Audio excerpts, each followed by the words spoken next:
There is a particular sound to a British living room in 1974, the hiss and pop of a valve warming up inside a wooden-cased television set, a cup of tea going cold on the arm of a chair, and then, right in the middle of the program you were actually watching, 30 seconds of something that today would get a company fined, boycotted, and possibly investigated by a regulator that did not even exist yet.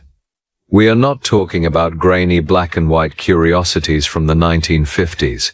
We are talking about adverts that ran in full color, prime time, on ITV, watched by families who had no reason to think anything was wrong with what they were seeing, for chocolate, for cigarettes, for washing up liquid.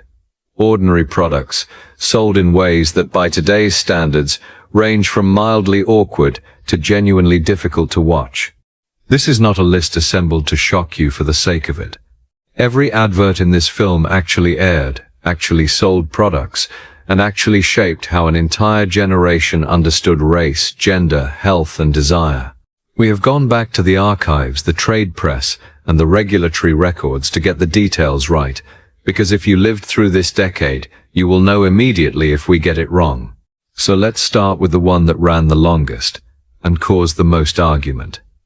James Robertson and Sons had been putting a gollywog mascot on their jam and marmalade since 1910, when the founder's son claimed to have seen the character on ragdolls in America and brought the idea home. By the 1950s, the character, known simply as Golly, had a full advertising campaign built around him, with the line "Golly, they're good" appearing on jars across the country. Robertson's turned him into one of the most successful loyalty schemes in British retail history. Send in tokens cut from the jam labels, and Golly would arrive in the post as an enamel badge, dressed as a footballer, a golfer, a guardsman. Millions of British children collected them. Throughout the 1970s, this was not a fringe campaign. It was mainstream, national, and completely unremarkable to most of the people who saw it. Long almost nobody watching at the time discussed openly was that Golly was a direct descendant of the gollywog, a blackface minstrel caricature with jet black skin, exaggerated red lips, and wild hair, a design tradition with clear and ugly roots.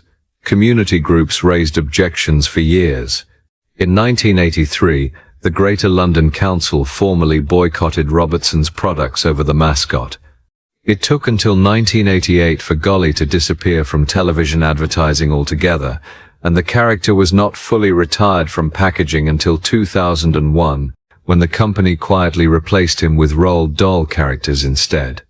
51 years is a very long time for a company to keep selling something this openly contested. That gap, between when people started complaining and when the company actually listened, is really the story of this entire era of British advertising.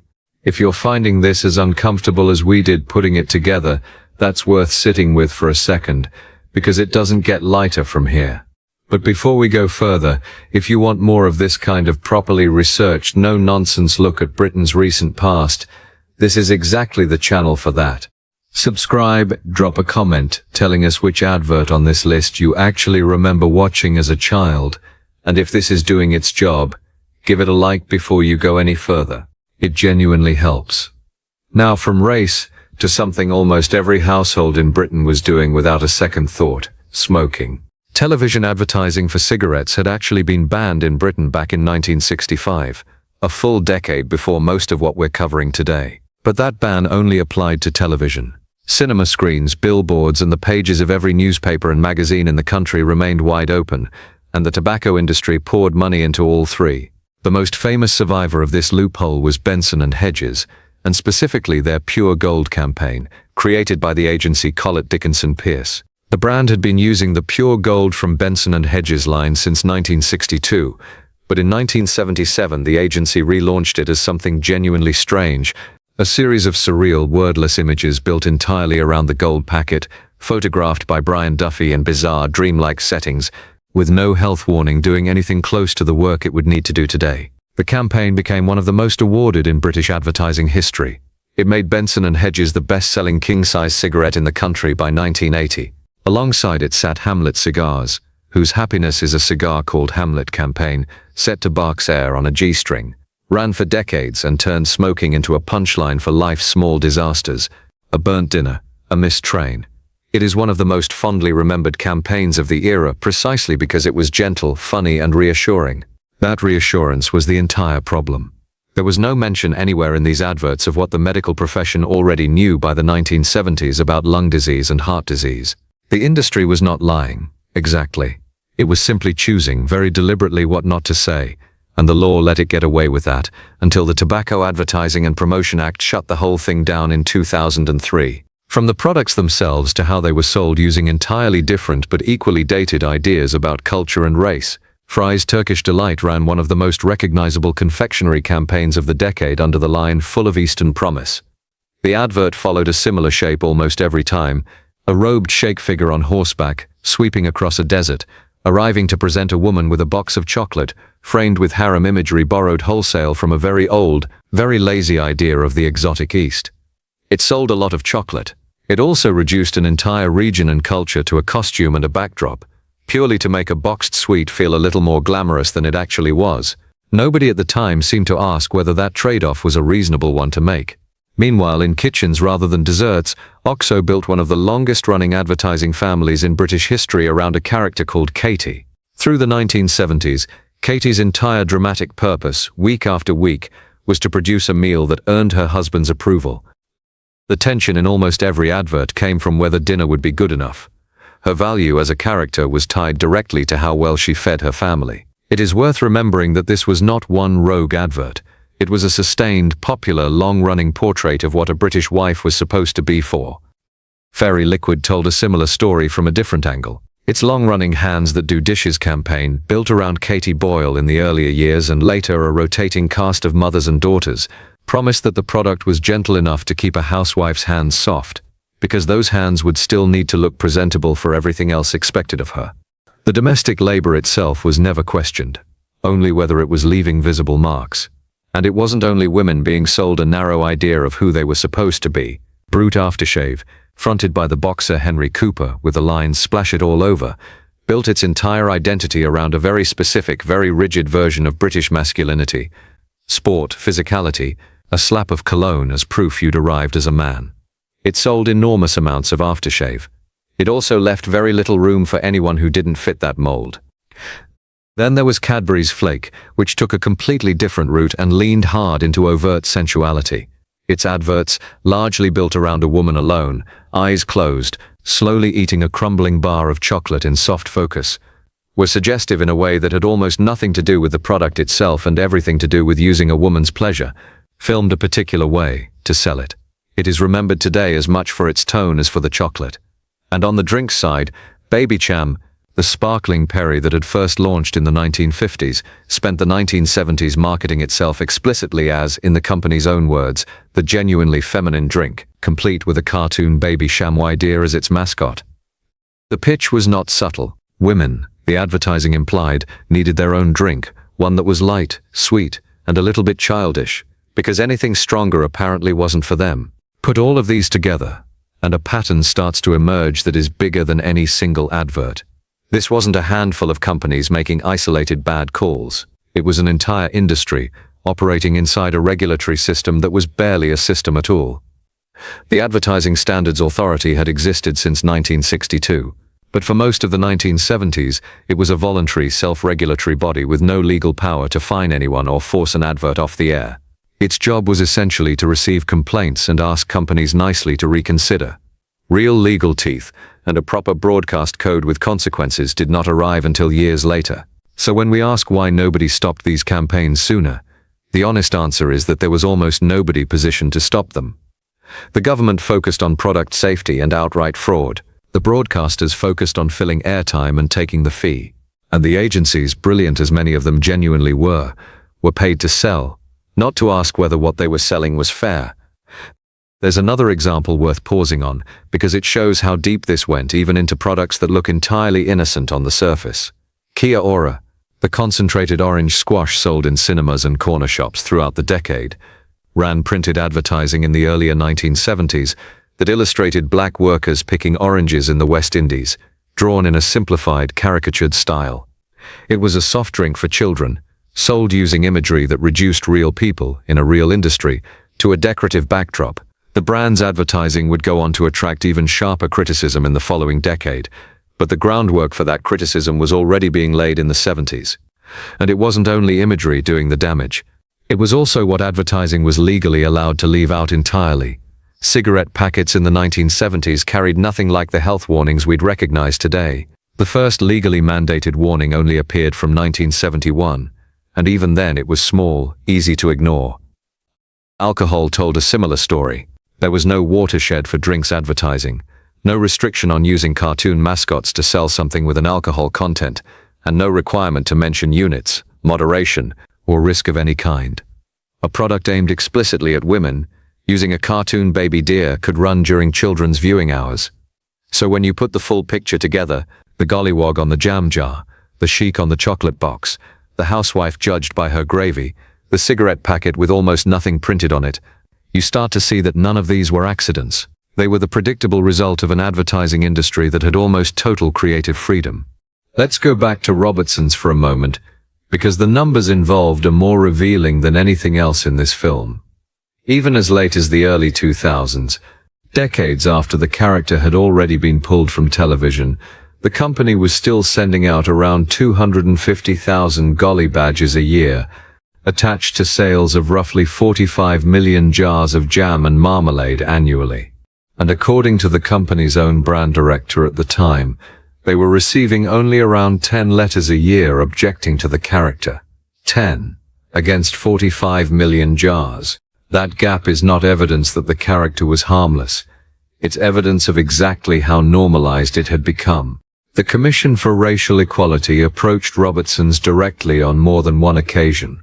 Campaign groups organized petitions. The Greater London Council's 1983 boycott was a genuine act of institutional pressure, not a symbolic gesture. And still, the badges kept going out in the post for another 18 years after that. Not every campaign from this decade was quite so slow to unravel. Sometimes the audience simply rejected an advert outright, for reasons that had nothing to do with any regulator. Strand cigarettes are the classic case. Their agency built a campaign around a lone, trench-coated figure walking rain-soaked city streets late at night, under the line, "You're never alone with a strand," intending to sell an image of stylish, solitary cool. Instead, audiences read the man exactly as he looked, friendless and a little bit sad. The cigarette itself became associated with loneliness rather than sophistication. Sales collapsed and the brand never recovered. It remains one of the most studied failures in British advertising history, not because it was offensive, but because it proves the industry didn't always get to control the story it was telling. Sometimes the public simply looked at what was in front of them and drew their own, entirely reasonable conclusion. That's worth remembering as we get toward the end of this list, because it's tempting to imagine everyone in the 1970s simply absorbed whatever advertising put in front of them without question.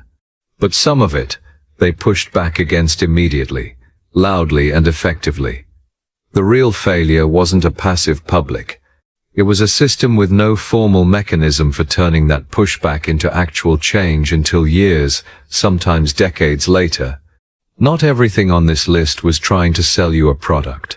Some of the most startling advertising of the decade came from the government itself, in the form of public information films made by the Central Office of Information, and shown, without warning, in the middle of ordinary children's television. The most famous of these is a 90-second film from 1973 called The Spirit of Dark and Lonely Water.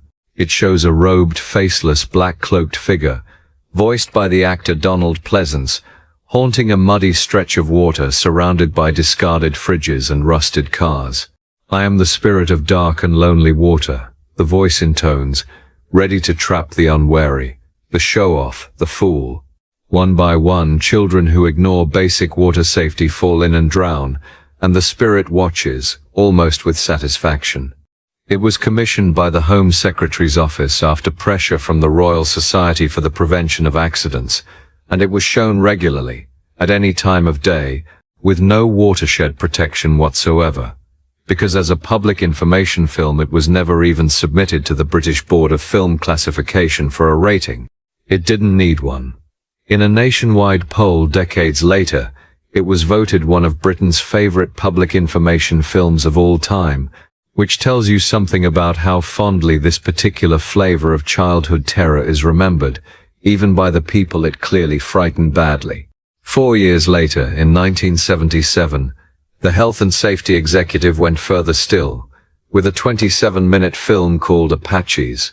It follows 6 real, ordinary children playing on a working farm, and one by one over the course of the film, every child except one dies in a graphic farm accident. Crushed by a tractor, drowned in a slurry pit, poisoned by drinking chemicals they mistake for a drink, crushed under a falling gate. The film ends with the names, ages and causes of death of real British children killed in farm accidents the previous year. It was shown in primary schools across rural Britain for the best part of a decade, screened to children as young as 7, with no counselling, no warning, and by several accounts from people who saw it as children, lasting nightmares. It undoubtedly saved lives. It is also, by any modern safeguarding standard, an extraordinarily traumatic thing to have shown to a room full of primary school children with no preparation at all. These 2 films sit slightly apart from everything else on this list, because unlike a jam mascot or a chocolate advert, nobody would seriously argue the intentions behind them were bad. But that only makes the underlying point sharper, not softer. This was a country where the state itself had concluded that traumatizing a classroom of 7-year-olds was an acceptable price.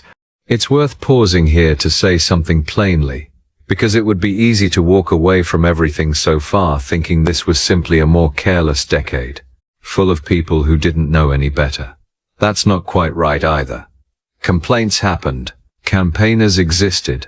None of this was invisible at the time. What was missing wasn't awareness. What was missing was consequence.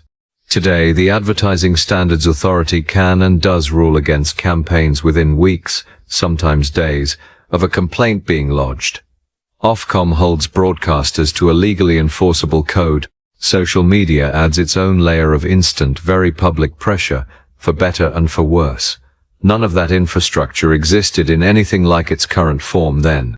There's also a temptation, watching all this back, to feel a kind of fond, guilty nostalgia. Many people who grew up with these adverts remember them not with anger, but with genuine warmth, because they were simply the wallpaper of an ordinary childhood, playing in the background while something else, a birthday, a summer holiday, was actually happening. That warmth is real, and it doesn't need to be argued away. But it can exist in the same breath as an honest reckoning with what these adverts were actually doing while they played. Both things are true at once.